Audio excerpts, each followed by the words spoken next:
Thank you very kindly, Chairman Van Drew. Welcome to our witnesses, and thanks to the ranking members, Ms. McBath and Ms. Crockett as well.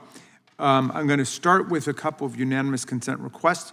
One is to enter into the record an Associated Press article by Sarah Roebuck titled Bureau of Prisons. Without objection.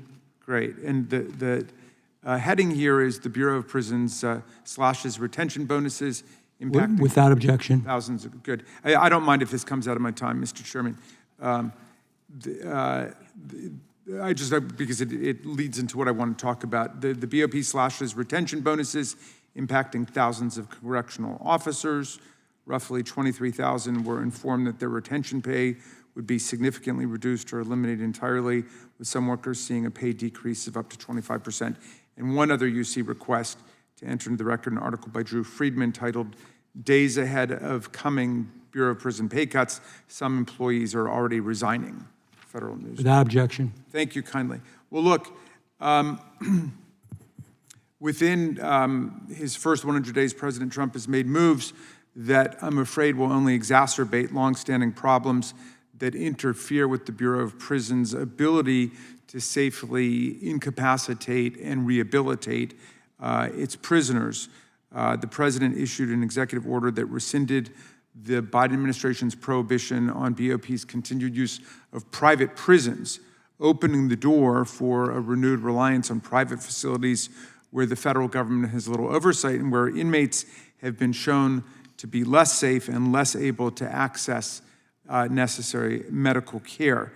President Trump also unlawfully rescinded the collective bargaining rights of a huge number of federal workers, more than 1 million federal workers and federal unions, including those representing Bureau of Prison employees, essentially stifling the voices of frontline officers during a period when their voices are very badly needed. Once again, a federal judge had to step in to block President Trump's executive order from taking effect after unions sued one of now more than 130 court orders blocking the administration's violations of the law and the Constitution.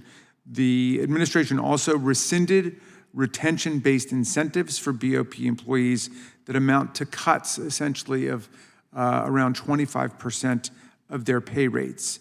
These cuts have triggered mass resignations among BOP employees whose ranks were already stretched way too thin.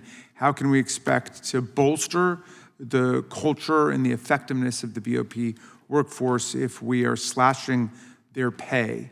Do any of us know of any institutions where that might work? In the face of this mass resignation of correctional officers, BOP will have to resort to even more, quote, augmentation, which is the term describing use of employees other than correctional officers, people like nurses or teachers or cooks, to guard inmates, a stopgap measure which obviously undermines safety for everyone. Facilities that are short-staffed rely also on facility-wide lockdowns more often and for longer periods of time. At the same time, because of this lack of resources, inmates do not have access to the treatment, medical care, and rehabilitative programming that Congress called for in the bipartisan First Step Act, which we're also proud of. And despite President Trump signing the First Step Act, aimed at reducing the federal prison population and aimed at reducing recidivism, the Bureau of Prisons also reduced the amount of time that inmates can spend in residential reentry centers from 18 or 19 months to a maximum of just 60 days, 2 months, citing budget constraints. These residential reentry centers, or halfway houses, as they're colloquially known, perform a critical role in helping released inmates transition back into communities across the country, providing housing, employment, substance and mental health and treatment, professional counseling and medical care, but drastically cutting the amount of time that people can actually use these services will certainly lead to a reduction in their efficacy and an increase in recidivism. Well, BOP has been forced to make devastating cuts that will affect not only employees and inmates, but the safety of our communities. Last week, the Judiciary Committee passed an $81 billion reconciliation bill to to supercharge ICE, money that our colleagues voted to make available for arresting, detaining, and deporting not just immigrants, but some U.S. citizens too. And just 2 weeks ago, the Department of Justice terminated at least 365 public safety grants totaling in the hundreds of millions of dollars, cutting funds for law enforcement at the local level, opioid addiction treatment programs, programs promoting officer safety and wellness, programs for crime prevention, and programs that support the victims of rape and sexual assault and other violent crimes. All of us, even apparently our Republican colleagues, were apparently blindsided by these deep cuts to existing programs that, as far as I can tell, came from a single DOJ employee.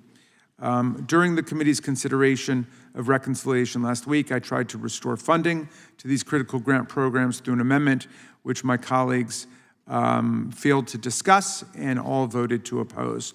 I'm aware that our panel of witnesses has often worked together on criminal justice reform and to address the challenges facing BOP.